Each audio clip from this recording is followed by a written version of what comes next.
Salut les zouzous, bonjour les papas, bonjour les mamans, bienvenue dans cette nouvelle vidéo faite spécialement pour toi. Pour commencer, avec un petit peu de retard, j'aimerais te souhaiter une super année remplie de bénédictions et que tu puisses grandir et grandir encore avec Jésus dans ton cœur et que sa parole t'accompagne chaque jour. Alors aujourd'hui, je te propose de parler des émotions, chose que nous avons déjà abordée ensemble d'ailleurs, mais on va parler d'une en particulier. Alors bien souvent, quand on parle d'émotions, ça clash. Et en même temps, comment ne pas en parler? Elles font partie de nos vies. Les émotions sont réelles et bien présentes dans chacun d'entre nous. Mais, en premier lieu, voyons ensemble, c'est quoi une émotion? Eh bien, une émotion, c'est une réaction psychologique et physique à une situation. Quoi? Donc, les émotions nous poussent à agir, ou plutôt à réagir à tout ce qui se passe autour de nous. C'est une chose que nous ressentons face à une situation que nous rencontrons. Alors, les émotions se manifestent différemment de personne en personne et peuvent autant être une simple manifestation intérieure qu'une action extérieure. Par exemple, une bonne nouvelle nous apporte de la joie et nous fait crier de bonheur, tandis qu'une mauvaise nouvelle apporte la tristesse et nous fait parfois pleurer. Et est-ce que la Bible nous parle d'émotions?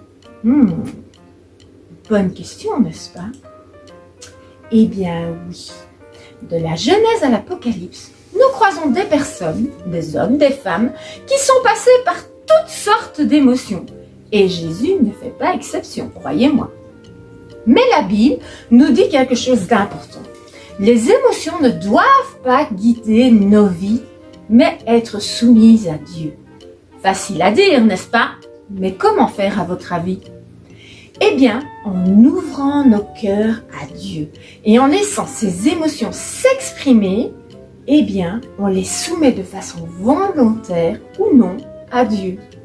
On peut lui dire simplement « Seigneur, voilà comment je me sens et je ne peux pas garder cela en dedans. » Soumettre ses émotions à Dieu n'est pas chose facile, mais la meilleure chose que l'on peut faire. Et cela nous permettra d'agir comme Dieu nous demande d'agir. Mais il faut aussi et surtout pouvoir se dire « Je ressens ceci ou cela » et je peux lui donner un tel ou un tel nom. Pour nous aider d'ailleurs, dans beaucoup d'écoles, on utilise un livre qui s'appelle « La couleur des émotions ». Ce livre nous raconte l'histoire d'un petit monstre. Un petit monstre des couleurs, tout bizarre. Sa tête et son cœur sont tout embrouillés et tout se bouscule dedans. Et son ami lui propose de faire un tri dans le désordre, dans cette pagaille, et aide ainsi à faire ce tri en attribuant une couleur aux émotions que l'on rencontre le plus souvent et en les expliquant. Commençons par, voyons voir, la joie, en jaune, la tristesse,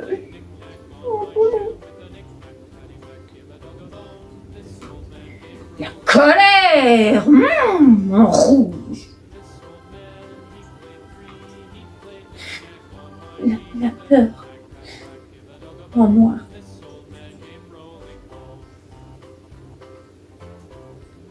la sérénité en vert, et l'amour en rose. Eh bien, vous voyez, quand elles sont bien rangées, il devient plus facile de les comprendre, car savoir ce que l'on ressent, c'est très important. Tu trouveras d'ailleurs un petit schéma explicatif de chacune d'entre elles que tu peux imprimer dans la description de cette vidéo. Personnellement, je l'ai beaucoup utilisé avec mon petit loulou. Mais bon, revenons un peu à nos moutons. comme on dit. Pour commencer cette année, j'avais envie de vous parler de quelque chose de plutôt joyeux.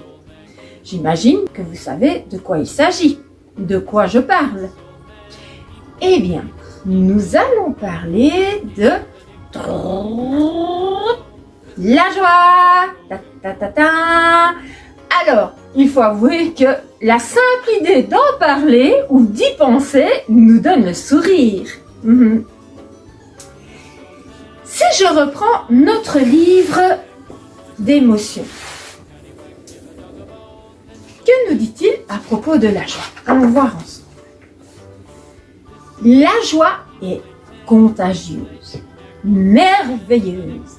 Elle brille comme le soleil et fait vibrer le cœur tel une abeille.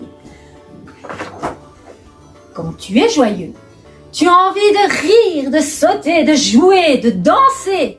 Et tu veux partager ta gaieté avec ceux que tu aimes, avec le monde entier. Dans la Bible, il y a d'ailleurs toutes sortes d'histoires qui nous encouragent à laisser aller, à exprimer notre joie aux gens qui sont autour de nous, mais surtout à Dieu. Mais, petit conseil au passage, attention aux décisions que l'on prend pendant ces moments de joie, parce qu'après, on peut le regretter. Exemple. Tu as plein de bonbons, un gros sac de tes bonbons préférés, tu vois, hein. Tu demandes à ta tati de t'acheter un super beau pantalon. Le pantalon de tes rêves, que tu rêves d'avoir depuis je ne sais pas combien de temps. Et elle te dit oui. Alors là, ton cœur est plein de joie. Il est rempli de joie tellement tu es content. Et puis, ton petit frère, malin comme tout, te demande ton paquet de bonbons. Et toi, de ton petit nuage de joie, tu lui donnes. Eh bien, une fois que tu vas redescendre de ton nuage, tu risques de pleurer tes bonbons. Oh oui. Comme quoi, la joie a aussi son petit côté dangereux. Alors, comment et pourquoi soumettre notre joie à Dieu? Bonne question. En réalité, la joie n'est pas une émotion comme les autres, elle est spéciale. La joie est l'émotion du chrétien, comme on dit, de celle ou celui qui croit en Jésus. En tout cas, ça devrait l'être, car c'est vrai que parfois, on peut se le demander. Tu sais que Jésus t'aime?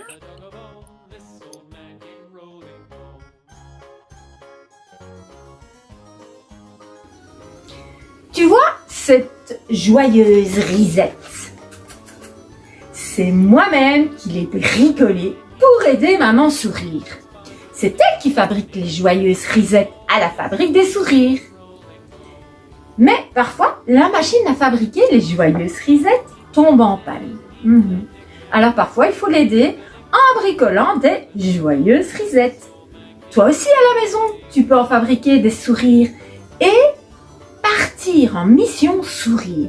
C'est-à-dire offrir ton plus beau sourire et rendre les gens heureux tout autour de toi grâce à ton sourire. Alors, qu'est-ce qui me fait dire que la joie est l'émotion du chrétien? Eh bien, déjà, à chaque fois qu'une personne expérimente une nouvelle naissance dans la Bible, et particulièrement dans le Nouveau Testament, la personne est envahie d'une joie immense, inexplicable et incontrôlable. Le genre de joie qui pousse à danser comme un petit fou. Mais surtout, une joie qui nous pousse à louer Dieu, à l'adorer comme jamais auparavant. Le genre de joie qui t'amène à désirer de vivre pour lui, pour Dieu. En plus, rappelle-toi, la joie fait partie du fruit de l'Esprit de Dieu en nous. Le fruit de l'Esprit grandit en moi. Quand je crois, ça se voit à chaque fois. Par l'amour, la joie, la paix, la patience, la bonté et l'amabilité. La foi, la douceur et la maîtrise de soi. Le fruit de l'Esprit, c'est ça. Donc, si nous croyons en Jésus et que nous avons pris la décision de le suivre, nous expérimentons cette nouvelle naissance et l'Esprit de Dieu produit en nous de la joie. la joie de Christ en nous. Cette joie peut même se voir par les personnes qui nous entourent. Et cette joie nous accompagne toujours, dans les bons comme dans les mauvais jours. Et c'est la Bible qui nous le dit. D'ailleurs, je peux te dire où il est possible de retrouver un verset qui nous le confirme. Il se trouve dans le livre, ou plutôt dans l'épître, donc dans la lettre, si tu te souviens bien, de 2 Corinthiens.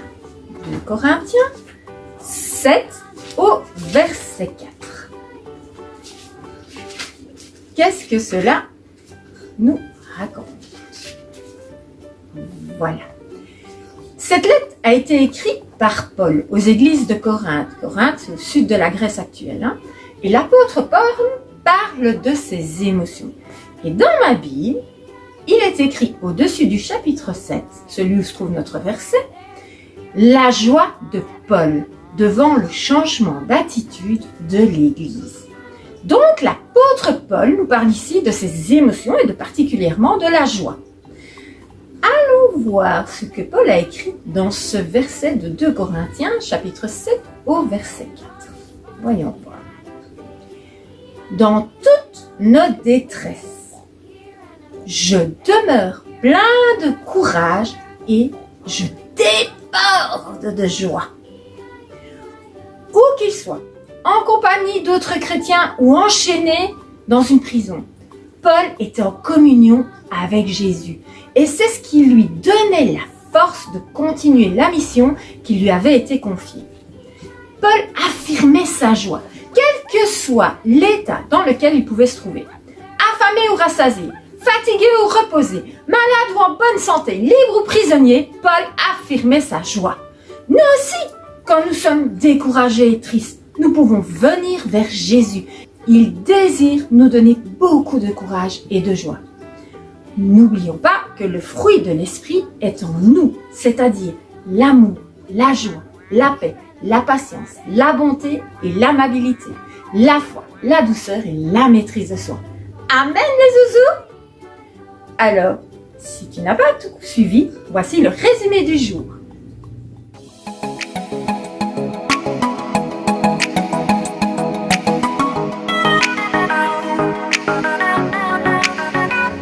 La vérité biblique d'aujourd'hui est Dieu veut nous donner beaucoup de joie. Le verset biblique qui s'y attache est celui de 2 Corinthiens, chapitre 7 au verset 4. Dans toute nos détresses, je demeure plein de courage et je déborde de joie. Et la qualité chrétienne pour finir, la joie.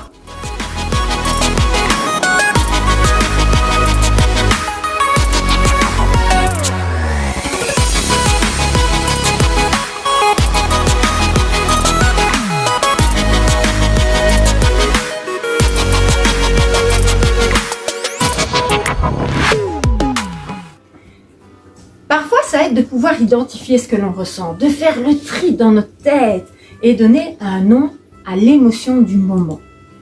Pour t'aider, je te propose une roue à émotion. Regarde. Vous pouvez l'imprimer grâce au lien qui se trouve dans la description de cette vidéo. Tu verras, il y en a 2.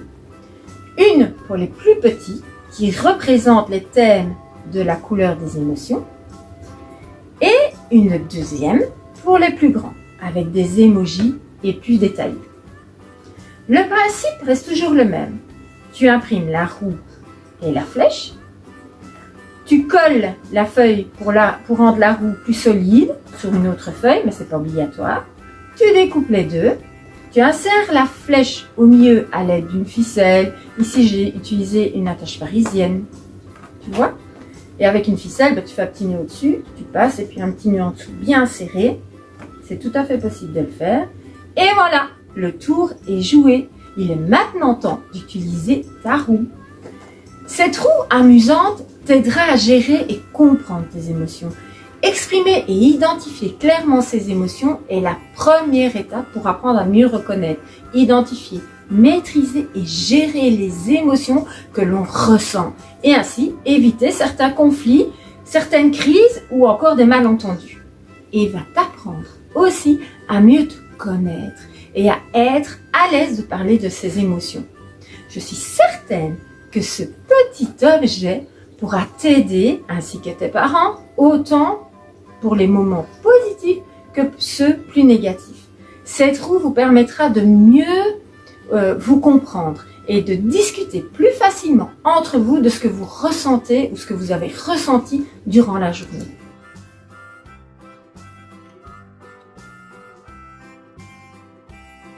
Voilà, j'espère que cette vidéo t'a plu et je te donne rendez-vous mercredi dans 2 semaines avec ma copine Valérie et Loulou Tauban pour découvrir une nouvelle qualité que Dieu désire nous aider à faire grandir dans nos vies. Et n'oublie pas, faisons de Jésus le sujet de notre joie dans n'importe quelle circonstance et dans n'importe quel moment. À bientôt les zouzous! Tu es la lumière qui brille dans le noir. Oh oh oh. Tu es mon soutien, tu me redonnes l'espoir. Oh oh oh.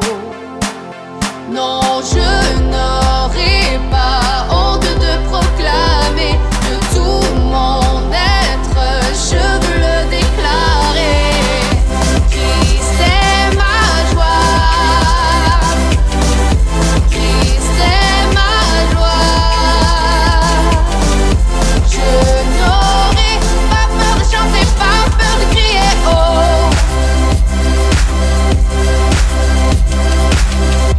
Pourquoi me taire quand mon âme est accablée? Oh oh oh. En toi j'espère, tu ne failliras jamais. Oh oh oh. Non, je n'aurai pas honte de proclamer de tout mon être, je veux le déclarer. Christ est ma joie, Christ est ma joie. Je n'aurai pas peur de chanter, pas peur de crier oh. Christ est ma joie, Christ est ma joie. Je n'aurai pas peur de chanter, pas peur de crier oh.